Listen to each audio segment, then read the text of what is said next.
Hey, we're back with episode number 6 of Unwritten Rules with Tmac. Tmac's here with you as always. Can't wait to cover week 3 of the NFL. We just had 2 Monday night football games that we're going to go over and recap here. And there were some pretty big surprising upsets from the weekend that we definitely want to get into. I'll go over my against the spread picks that I gave to you last episode. We'll see how I did this week against the spread. After week number 2, we went 4-1. So I hope you guys are ready. We're going to get it going right now. So 2 games, Monday Night Football. We had the Buffalo Bills and the Jacksonville Jaguars. Absolute mismatch between the two teams. Buffalo Bills win 47-10 over the Jacksonville Jaguars to improve to 3-0 on the season. One of only 3 unbeaten teams, I believe, that are remaining left. So, what a performance. Josh Allen, 4 touchdowns, dominated the whole game. All 4 of those touchdowns were in the first half as they went in leading 34-3 at halftime. Trevor Lawrence and the Jacksonville Jaguars, it's a mystery. 2 years ago, first season under Doug Peterson, Trevor Lawrence looked like he was figured out, right? He had a coach who understood what he wanted him to do. He understood what the coach wanted him to do, and they took off. I remember very vividly the Chargers blowing the lead in the playoff game. And Trevor Lawrence was a big reason why they came back in that game, and you thought he was on the upward ascension of becoming a superstar in this league. Last year did not look good. Dating back to last season now, they've lost 9 games in a row. And a pretty embarrassing performance on national television tonight to go down 47-10 and look lifeless the whole game, especially when you already have weapons like Christian Kirk that you signed to a big contract. So not a great look for the Jacksonville Jaguars. You might see Doug Peterson, the head coach. His name might be coming up, and hey, is he on the hot seat? Is he going to get fired? There was a tweet or a interview that was done, and they posted the tweet about Shad Khan, who's the owner of the Jacksonville Jaguars, basically saying, this is the best roster we've ever had. Now it's just a matter of going out and winning. And, well, over the first 3 weeks for the Jaguars to be starting 0-3, it definitely does not look like they have the best roster they've ever had. So it'll be interesting to see how the season plays out for the Jaguars, and will we see Doug Peterson keep his job before the end of the season. We had the Washington Commanders against the Cincinnati Bengals tonight.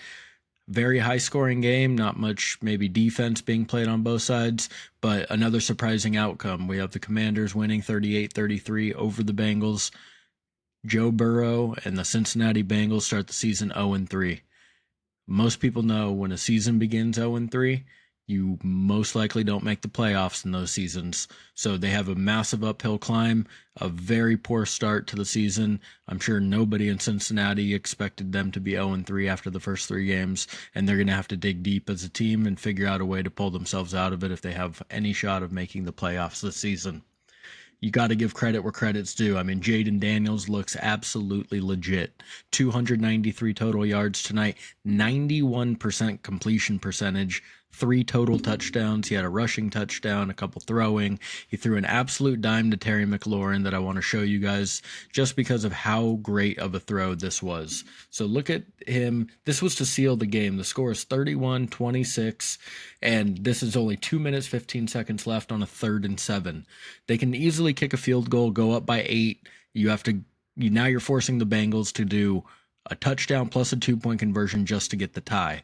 But watch this throw, watch this play, and I mean, this is just cold-hearted right here.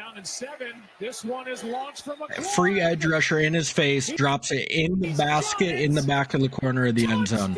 Unbelievable throw, and Terry McLaurin had an unbelievable catch, right? It's not just the player that throws the ball, it's got to be the guy who catches the ball too, and you have to give props to Terry McLaurin, who's always been a star receiver. Hasn't maybe necessarily been a superstar, only because maybe he's never had an actual quarterback to throw him the ball. He's gone through, I couldn't even tell you off the top of my head how many quarterbacks, but it's been more than 5 or 6 quarterbacks in his time with Washington. He finally has a guy who looks like he fits the part. He is a legit franchise #1 quarterback. Jaden Daniels, great game. Let's look for him to continue his upward trend here starting in week number 4. So, well, those were the 2 Monday Night Football games that happened tonight. One outcome that was maybe expected with the Bills beating the Jags, just because I would have told you, like, if you listened to my last podcast, this was one of the against the spread numbers that I picked, which we're going to go over in a moment. So not a surprising thing. Maybe it was a little surprising because of how lopsided the score was. Hopefully you're going to see a more competitive game. And then we obviously saw an upset with the Commanders taking down the Bengals. So great night of Monday Night Football. One game was very, very good. The other game was a blowout, and you knew the winner before the first half was even concluded. So we'll move over to my against the spread picks here. So this is just going to go ahead and be a recap of the 5 picks I gave you for week number 3. Where did I go right? Where did I go wrong? How does my overall record now look for the season? So we're going to start with the first one I gave you, which was the Los Angeles Chargers plus 1.5 versus the Pittsburgh Steelers. That one we're going to be taking as a loss. The Steelers down the Chargers 20-10. Defensive game from both sides. A lot of injuries. The Chargers, I every year this is what happens to the Chargers. They have so much promise. They start off well, or they don't start well, but they have a roster on paper that's supposed to be better than everybody else, and then the injury bug hits them. One game alone, you lose Herbert, so he already had a high ankle sprain coming into the game. Lineman lands on him as he goes down for a sack or as he's getting hit on a pass. Lineman lands on his already hurt ankle, re-aggravates the injury, makes it worse, isn't able to return to the game. They have to go to Taylor Heineke as the backup quarterback for the remainder of the game. You have Joey Bosa, who's already playing with a little bit of a hip injury. Looks like he re-aggravates that hip injury. He's no longer able to go during the game. He's out. Your number 1 overall pick, Joe Alt, also hurt. MCL sprain, it sounds like, for him. Looks like he's probably going to miss a few weeks. Maybe your best offensive lineman, and he's a rookie. Maybe your second best offensive lineman, because the other guy who got hurt, who may be your best offensive lineman, and Rashawn Slater, is also hurt. He has a pec strain, so he may be missing a few games. So your 4 probably biggest players, or 4 of your biggest players, all hurt in the same game. Tell me where I've seen the story before. You see it all the time. The Chargers tend to always have an injury bug, and it tends to affect their most important players. Not injury related, but something that came out of this game for the Chargers as well as Derwin James, your star safety, gets suspended for 1 game, which is going to be next week's game against the Kansas City Chiefs, for a helmet-to-helmet hit. He is a repeat violation offender, so the NFL didn't just fine him for the hit. They said, hey, based on this play and the history that you already have, you're going to be serving a 1-game suspension. It's obviously something that he can protest. He can, appeal it. So maybe he plays, maybe he doesn't. If he wins the appeal, great. If he doesn't, he doesn't. And the Chargers are without another player. You got to give credit where credit's due when it comes to Justin Fields. He has the Steelers off to a 3-0 start. A lot of people are going to say it's because of their defense, and a lot of it is because of their defense, but you also have to score points sometimes too, and Justin Fields is not turning the ball over. He's protecting the football and allowing his team to methodically move down the field with short underneath passes, pounding the run game with Najee Harris and, what's his name? TJ Warren? No, doesn't sound right. This NBA. Warren is his last name. They have a dual-headed running back there, so give credit where credit's due. He's probably going to end up maintaining that starting position. Russell Wilson has obviously been named the starter when the season was beginning. He had an injury before the first game, has prevented him from being able to play. But how are you going to take out Justin Fields when there was a quarterback competition already? It wasn't like, hey, Russ, we signed you. You're for sure the starter. When they traded for Justin Fields, they signed Russell Wilson. It was a quarterback competition. There was no guarantee of who was going to be the starter. I think you got to keep rolling with Justin Fields as long as he keeps winning. 3-0, off to a great start for the Steelers. Second game that I picked last week, or for over this weekend, we had the Texans -2 versus the Minnesota Vikings. A major miss. The Texans looked nothing like the Texans of what we saw last year and through the first 2 games of this year. Minnesota beats them handedly, 34-7. Justin Jefferson had a little bit of a quad injury last week. He looked healthy, came out and had a great game. And it might be time to give Sam Darnold his flowers, right? He might be having a career resurrection. Kevin O'Connell maybe turning him around, showing off the talent that a lot of people expected from him coming out of USC. 68% completion, 657 yards, 8 touchdowns to 2 interceptions with a 117 QBR on the season already. 3 games in, small sample size. I wasn't sold on Darnold after 2 weeks. After 3 weeks, I'm starting to be a little bit more of a believer, especially when you beat a quality team that I feel in the Houston Texans, and maybe they can keep this going. But I missed on that one. So right now we're 0-2 on the week. We had the Chargers miss. Now we have the Texans miss. We're 0-2. Third pick of the week that I gave to you guys last episode was we had the Cardinals +3 versus the Lions. That's loss number 3 in a row here. So we're off to a terrible results here. Not what I wanted to be. Cardinals lose 20-13 to the Lions. Lions defense showed up. The first 2 weeks, the Lions defense has not been good. They've been giving up a ton of yards. They've been giving up a ton of points. So I expected that to continue against the Cardinals, especially with how Kyler Murray has been playing. But they limit the Cardinals to 277 yards total, only 77 yards on the ground. So great performance from their defense. The Lions on offense, though, it's still a struggle. Jared Goff throws interceptions. He's not consistent. And in order to win games in this league, you need consistency from the quarterback. So they're going to continue to work on their offensive game. Hopefully they can get Jared Goff correct for the remainder of the season. Kyler Murray yesterday, not the greatest performance. He was shut down throughout the first half. At one point I looked at it, and in the third quarter I feel like he had like 80 or 90 yards passing at one point. He finishes with 207 yards on 21 for 34. He has 1 touchdown, 1 interception. Definitely the 1 touchdown went to his main connection, his new number 1 target, Marvin Harrison Jr. He had another solid performance, but not the performance that the Cardinals were looking for. Their offense was not up to par this week. So again, that one's a loss. We're currently 0-3 for the 5 picks that I gave you guys. Going to pick number 4 here. I gave you the Chiefs -3.5 versus the Atlanta Falcons. This is a win. 22-17. The Chiefs beat the Atlanta Falcons on the road. Very close game. Kirk Cousins had a chance to win the game on the final drive again. Mahomes and the Chiefs offense, they've been a shell of itself to start the season, though. So, Travis Kelce looks old. He looks slow. He doesn't look like the same player that we've been used to seeing, which may be a big problem for them moving forward.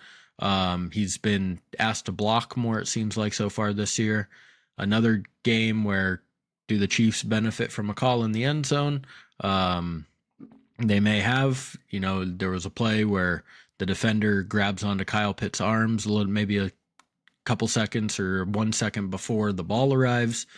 The refs don't call it a penalty versus, last week there was a controversy where the Chiefs got the call for, a pass interference when their guy was trying to catch the ball. So a little bit of a controversy again, but the Chiefs do win 22-17 to move to 3-0.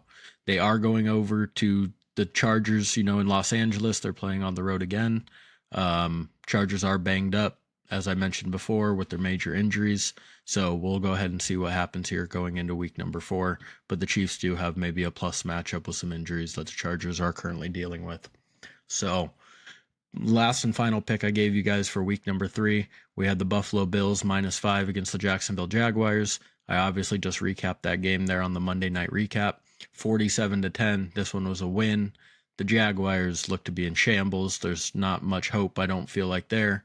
Trevor Lawrence may not be good, may not be a player that you expected him to be coming out of college. So we'll see what happens. Doug Peterson's probably on the hot seat moving forward if they don't get this turned around in quick order. Josh Allen had 4 touchdowns in the first half, a 34-3 lead. This was a win well before the game was even close to being over. Easy pick. We went 2-3 on the week. That brings our overall record to 6-4 on the season after a 4-1 week number 2. So next episode, we'll go over what to expect in week number 4, and I'll give you my against the spread picks then. Some other games to note. Over the weekend, we had the Broncos beat the Buccaneers 26-7, which is probably a surprise to a lot of people, including myself. The Broncos through 2 weeks, did not look good at all. Their offense, their defense, not up to par. The Bucks looked great through the first 2 weeks. Last week, they were one of my against the spread picks that hit. And this week, you obviously see they kind of laid an egg. So, surprising score there. The other surprising score that you may see is we had the Carolina Panthers beat the Las Vegas Raiders 36-22. Andy Dalton, the Red Rifle, comes in for Carolina, makes them look like a completely different football team compared to Bryce Young. We had 3 touchdowns from Andy Dalton. He had over 300 yards passing. Unbelievable performance for him against the Raiders, who may be in some trouble. Last week's win against the Ravens may be a fluke. We're going to go ahead and see what happens here in week number 4 coming up.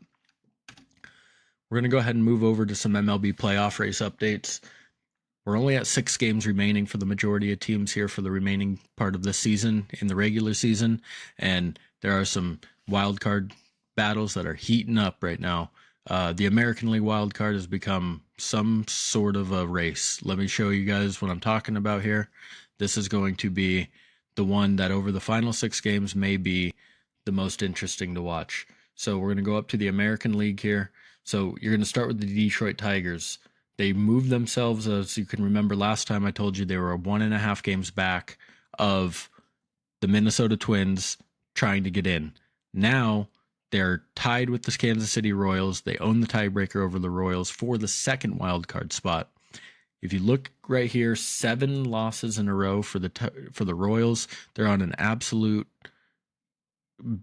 cold streak. I mean, talk about choking away a possible playoff spot. If they don't make the playoffs, I'm sure they're going to be devastated because they were a great team all year, and to have this type of a run near the end of the season to possibly lose your playoff spot would be heartbreaking.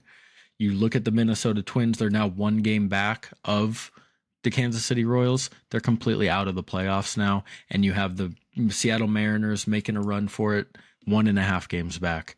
It is a little bit tougher for the Mariners as they do have to go and play Houston. Houston obviously leading their current division.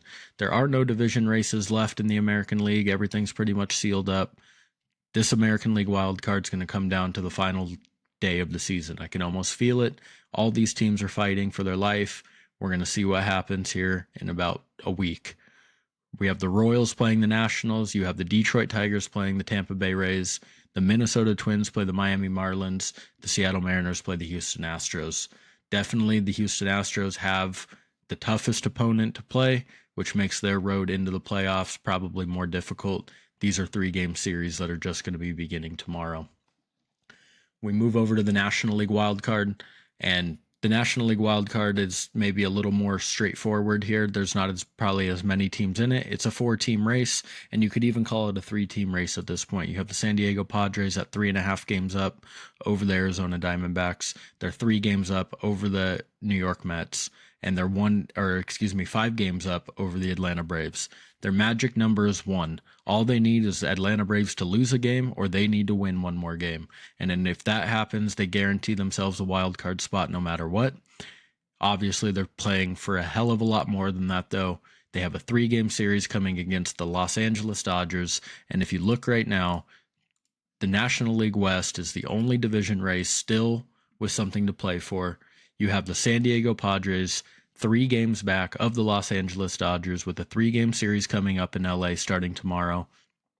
Padres own the tiebreaker. You sweep the Dodgers. You own the lead in the National League West, and you push the Dodgers down to a wild card spot. This is going to be the series of this week. Padres, Dodgers from LA. After that, the Padres will go to play Arizona. So these final 2 series for the San Diego Padres are going to be the most important series of the season. They have a real shot to win the division. If they go 6-0, they guarantee the division. You don't lose another game, you win it outright. The Dodgers could win every game. You win every game. You own the tiebreaker. That's how it goes. So we're going to see what happens. Hopefully the Padres can pull it out, but it's going to be a battle to the end. I can't wait. Starting tomorrow. I'm already stressed out. The games haven't even started. It's not even the day of, but I'm stressed out. I can't wait. Dodgers, Padres. Let's see what happens.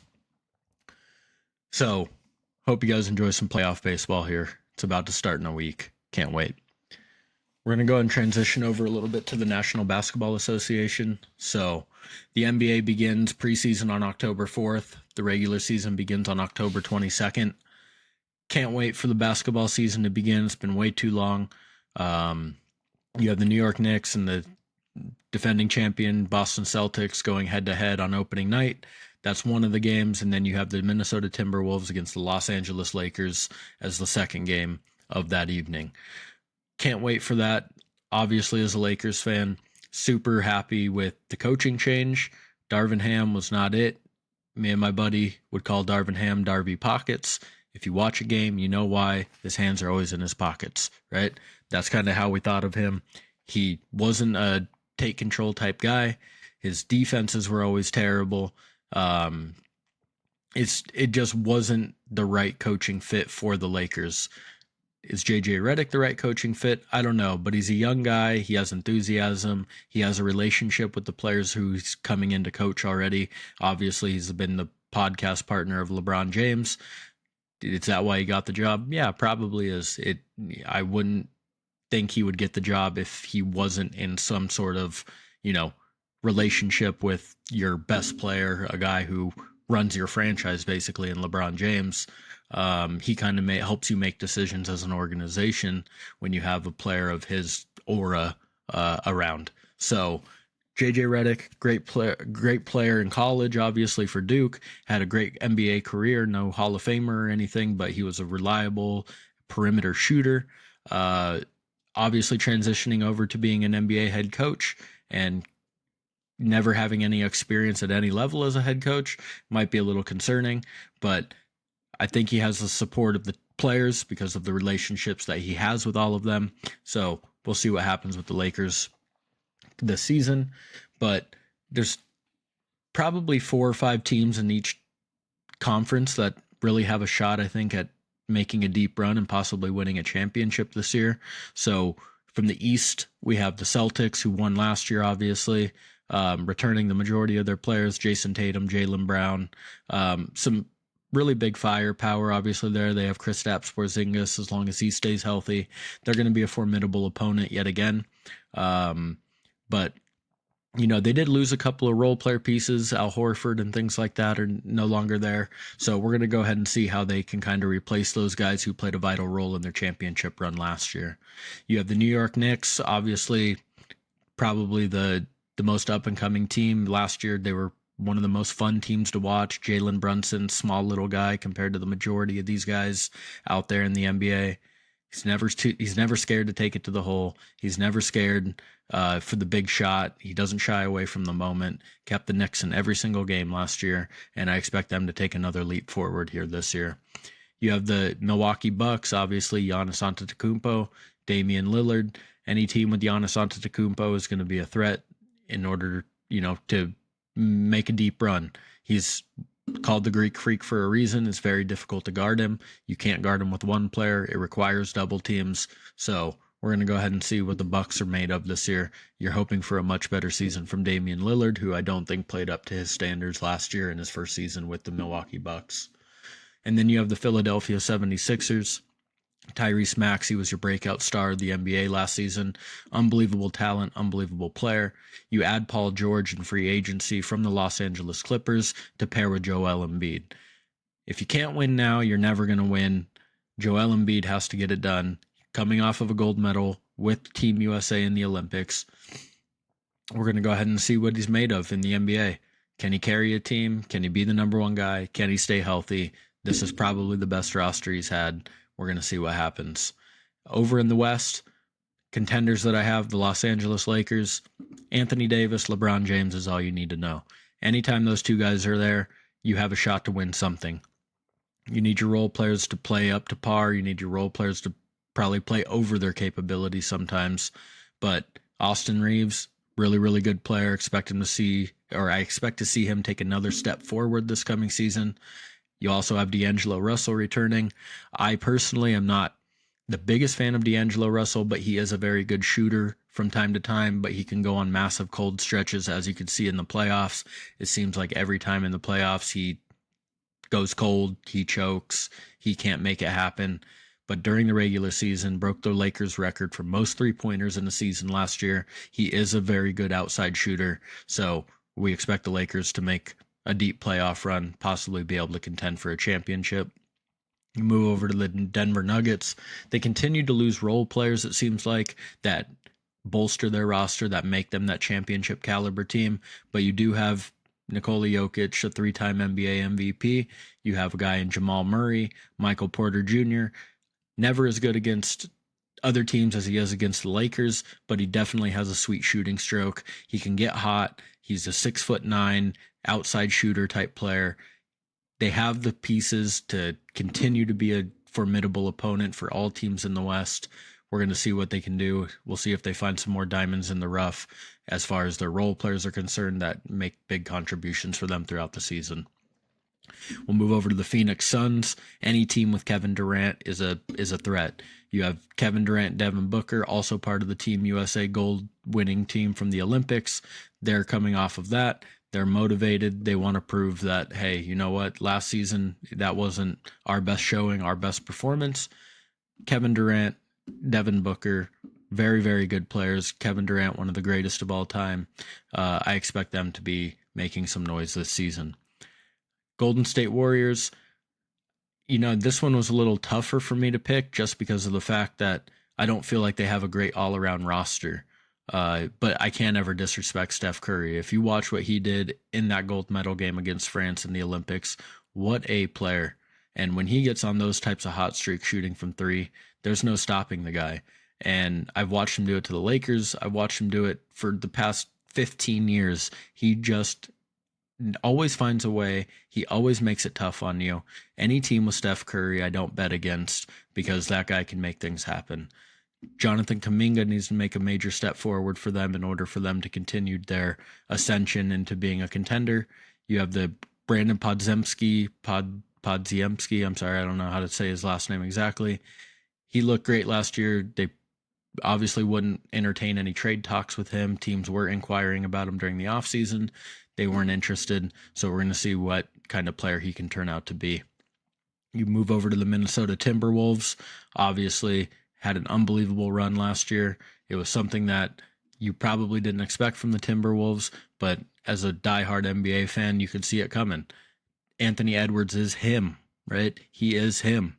He tells you he is him.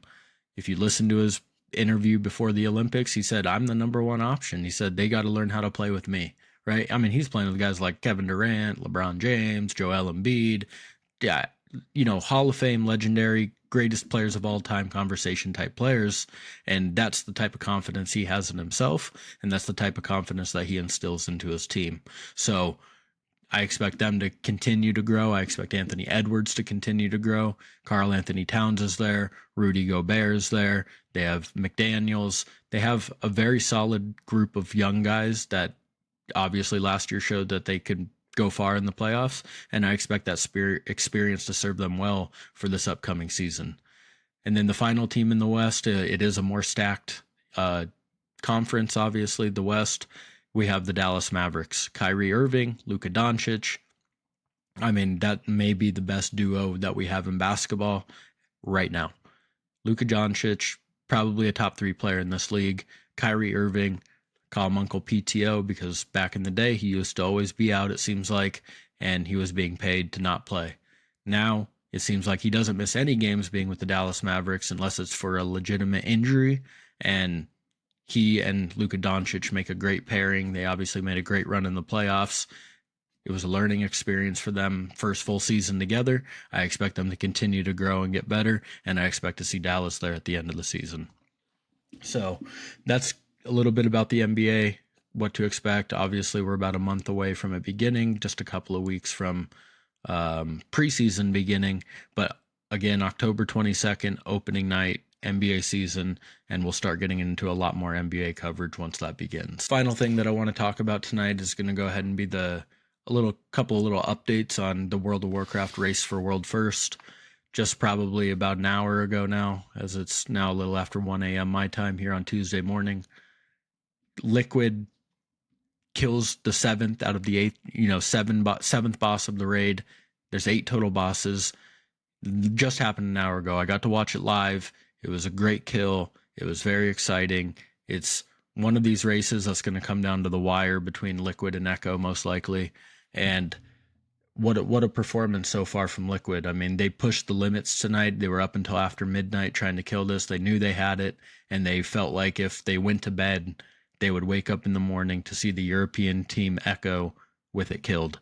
So they pushed the limits. They got the kill very, very late, sometime after midnight tonight, and you got to hear the nerd screams. Nothing like that. Nothing like them all screaming, yeah.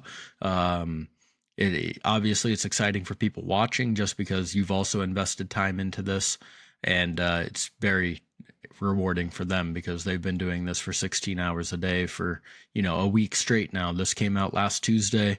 We're coming up on it's Tuesday morning for me now. It's a little after 1 a.m.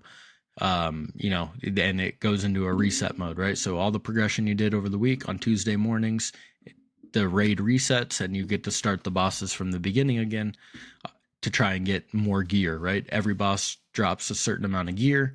You're all trying to get your best piece from each boss. So you're going to go in tomorrow. You're going to re-clear the first 6 or 7 bosses that you just killed this week to try and get more loot for all your characters to make every boss easier. The bosses were extremely hard. The last podcast, we were talking about them currently progressing on Nexus Princess. That Nexus Princess boss took them 304 attempts. Okay? 304. There are some final bosses of raids that never even take that many attempts, okay? So that was by far the most difficult boss in this raid so far. The 7th out of the 8th boss that was just killed this evening, which is called Silken Court, died after 171 pulls. It was I wouldn't say it was much easier. It was just there aren't mechanics that wipe your whole raid. If one person makes a mistake, it's not like everybody else dies, like Nexus Princess had, where if you make one mistake and something goes through the whole group of people, you guys are all dead. There are a lot of bosses throughout the years that have been relying upon every player playing perfect. And if one player made a mistake, you were dead. I'll never forget the boss Halandris, Sepulcher of the first ones. What a nightmare of a boss. One person died, it wiped everybody. It was an explosion on the raid and everybody died. I remember that boss took somewhere north of 600 attempts for these 2 top guilds to kill at the time because of how much personal responsibility you had, and you had to rely on 19 or 20 other people to make sure they weren't messing up. So Nexus Princess, a little similar to that, very long boss. Now we're on to Queen Anne's final boss of the raid, Nerubar Palace.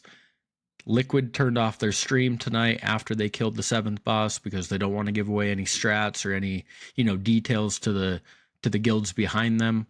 They want to make sure that there's a little bit of an advantage. Tomorrow you will see them obviously turn their stream back on, and we're going to watch them re-clear the raid, 1st boss through 7th boss, and then we'll see what happens, and we'll see if we get to watch them progress on Queen Anne's, who is the 8th and final boss of the raid. You have Echo, who just woke up this morning, obviously on the European side. They had about a 52% pull on Silken Court, the 7th boss, yesterday. So you could expect to see a boss kill from them sometime within the next 8 to 12 hours, I would assume, as we did watch Liquid take the boss from 55 to 60-ish% yesterday to a complete kill today, which is, a much quicker turnaround than what we saw with Nexus Princess. So can't wait to see how the race for World First ends. The last boss is always the hardest boss. It takes the most coordination, the most healing, the most damage, the most coordination out of your whole group. So it'll be a very exciting boss to watch. Obviously, we'll look at things and see how, similar to what happened here with a couple of these bosses. Silken Court earlier today got a 5% health reduction. The developers are obviously watching this and seeing how the timers are working out. They're editing, adjusting, fixing bosses on the fly as these guys are polling them. So I'm sure you'll see some hot fixes come in for Queen Ansurek. It can't be completely tuned properly, only because there wasn't much mythic raid testing for that end boss, right? There was none, if I recall correctly. So this really is the raid testing, is the first, 50 to 100 polls that you'll see on Queen Ansurek from these guilds is going to give a lot of information to the developers, and they'll have to adjust certain things according to that. So currently we got Liquid in the lead, 7 out of 8 mythic. Second place we have Echo, 6 out of 8 mythic. Third place we have a guild called Method, who used to be the Echo guild. Basically it was the majority of the players in the Echo guild came from the Method guild a few years back, but Method's obviously rebuilt themselves and they're top 3 in the world. They have a very similar poll to Echo on Silken Court, somewhere around the 54, 55-ish percent. So it's a very tight 3 up at the top. The race up there is going to be a photo finish. Usually it's Echo, usually it's Liquid fighting between first and second. This year we might see somebody different. We might see Method make their triumphant return to the top.